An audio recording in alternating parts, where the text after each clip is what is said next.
नमस्कार। आज 13 मई 2026 है और देश में कई बड़े बदलाव और घटनाक्रम देखने को मिल रहे हैं। आज के इस न्यूज एक्सप्लेनर में हम बात करेंगे नीट परीक्षा रद्द होने, पीएम मोदी की देशवासियों से बड़ी अपील और मॉनसून के समय से पहले आने की चेतावनी पर। चलिए बिना किसी देरी के सीधे तथ्यों पर आते हैं ताकि कम समय में आज की सभी जरूरी खबरें पूरी तरह से स्पष्ट हो जाएं। आज की चर्चा को इन 5 मुख्य हिस्सों में बांटा गया है। पहला, नीट पेपर लीक घोटाला। दूसरा, आर्थिक अपीलें और वीआईपी कल्चर पर लगाम। तीसरा, कानूनी और सामाजिक अपडेट्स। चौथा, राष्ट्रीय सुरक्षा और अंतर्राष्ट्रीय खबरें। और अंत में मौसम से जुड़ी अहम चेतावनियां और एक दिलचस्प सवाल। आइए शुरू करते हैं।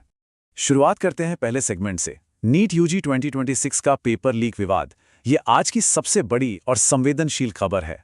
एक बहुत बड़े खुलासे के बाद नेशनल टेस्टिंग एजेंसी यानी एनटीए ने इस परीक्षा को पूरी तरह रद्द कर दिया है। और इसका असर, जरा इस आंकड़े पर गौर कीजिए, 23 लाख। जी हां, 23 लाख छात्रों का भविष्य इस समय अधर में लटक गया है। यह सिर्फ एक नंबर नहीं है, बल्कि उन लाखों छात्रों की महीनों की कड़ी मेहनत है जिस पर पानी फिर गया है। अब इस बड़े घोटाले की जांच सीबीआई को सौंप दी गई है और कई राज्यों में ताबड़तोड़ छापेमारी चल रही है।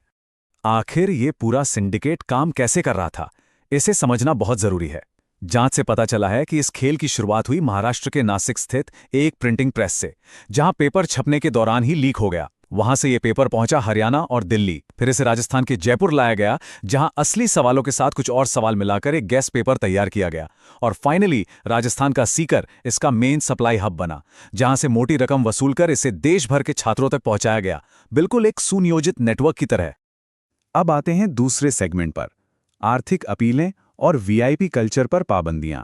प्रधानमंत्री नरेंद्र मोदी ने देश की अर्थव्यवस्था को और मजबूत करने के लिए नागरिकों से पेट्रोल डीजल बचाने और गैर जरूरी सोना न खरीदने की एक बड़ी अपील की है। और सबसे दिलचस्प बात यह है कि इस अपील का सीधा असर अब सरकारी व्यवस्था और वीआईपी कल्चर पर दिखने लगा है। पहले जहां मंत्रियों के बड़े बड़े काफिले निकलते थे और बेहिसाब ईंधन खर्च होता था, वहीं अब नई व्यवस्था में कई राज्यों ने इन गाड़ियों की संख्या में 50% तक की भारी कटौती कर दी है। साथ ही संसाधनों को बचाने के लिए वर्चुअल मीटिंग्स पर जोर दिया जा रहा है।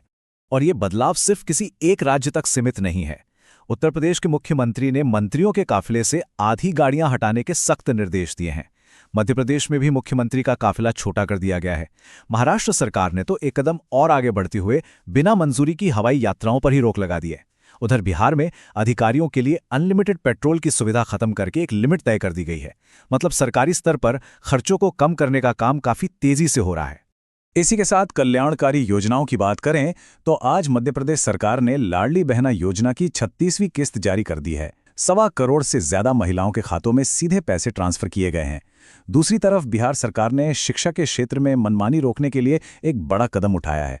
अब वहां के सभी निजी स्कूलों को अपनी फीस, किताबों और यूनिफॉर्म की पूरी जानकारी सार्वजनिक करनी ही होगी। अभिभावक किताबें कहीं से भी खरीद सकेंगे, जिससे परिवारों पर पड़ने वाला आर्थिक बोझ काफी हद तक कम हो सकेगा। चलिए अब रुक करते हैं हमारे तीसरे सेगमेंट का, कानूनी और सामाजिक अपडेट्स। आज सुप्रीम कोर्ट से कुछ बेहद ऐतिहासिक फैसले आए हैं। अदालत ने महिलाओं के अधिकारों पर एक बहुत ही सशक्त टिप्पणी करते हुए कहा है कि एक अच्छी तरह से शिक्षित महिला से यह उम्मीद बिल्कुल नहीं की जा सकती कि वो सिर्फ वैवाहिक दायित्वों में बंधी रहे। अदालत ने साफ किया है कि शादी के बाद अपना करियर बनाना किसी भी तरह से क्रूरता नहीं है।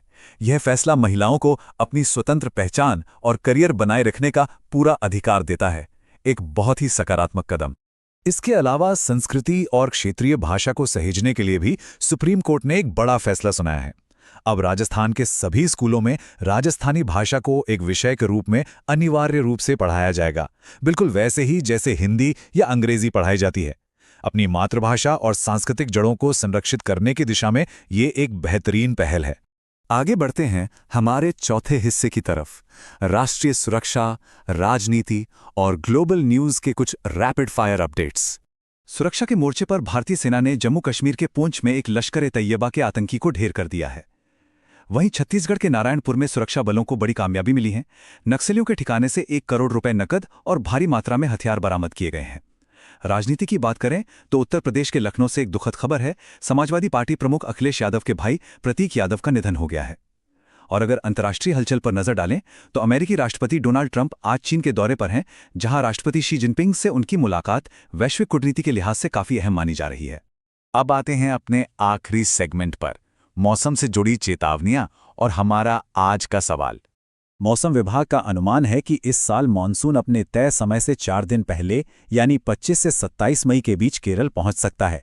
लेकिन ध्यान देने वाली बात यह है कि अल नीनो के प्रभाव की वजह से इस बार बारिश सामान्य से थोड़ी कम और कमजोर रह सकती है।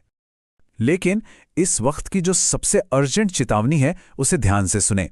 अगले 48 घंटों के लिए देश के 15 राज्यों में भारी आंधी, तेज हवाओं और तूफानी बारिश का अलर्ट जारी किया गया है। यूपी, बिहार और राजस्थान सहित कई राज्यों में खराब मौसम का असर दिखना शुरू भी हो गया है। इसलिए सतर्क रहें और सुरक्षित स्थानों पर ही रुकें। तो ये था आज का संपूर्ण न्यूज़ एक्सप्लेनर। खत्म करने से पहले एक दिलचस्प सवाल।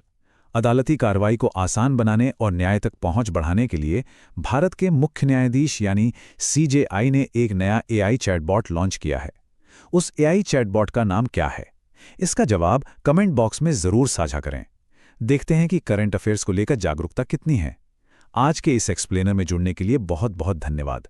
जागरूक रहें और जानकारी से सशक्त बनें। नमस्कार।